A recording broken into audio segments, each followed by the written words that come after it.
วันนี้ขอให้ทุกท่านเจอทางออกดีๆและขอให้มีสิทธิ์ที่จะเลือกทางออกให้ได้ชีวิตเมื่อเราจะออกทางไหนก็ขอให้ออกไปแล้วอย่าพบเจอแต่ทางที่ตันๆขอให้ชีวิตไม่ตันขอให้ทางออกของชีวิตวันนี้ที่ตัดสินใจเลือกแล้วเป็นทางเลือกที่ดีและตัดสินใจด้วยศีลด้วยธรรมด้วยการไตร่ตรอง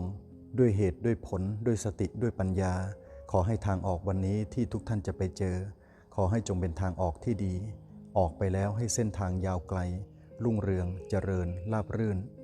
ขอให้ตั้งสติให้ดีๆถ้านับจากนี้ทางออกที่จะออกไปแม้จะมีปัญหาพบเจออยู่เบื้องหน้าก็ขอให้ใช้ศีลสมาธิปัญญาพยายามไตร่ตรองด้วยเหตุด้วยผลอย่าเลือกทางที่จะออกไปแล้วตันอย่าเลือกทางที่จะออกไปแล้วรกอย่าเลือกที่จะออกไปแล้วเจอเส้นทางที่มีขวากหนามอยู่เบื้องหน้าก็ขอให้ลองใช้สติพิจารณาขอให้ทางออกวันนี้เป็นทางออกที่ดี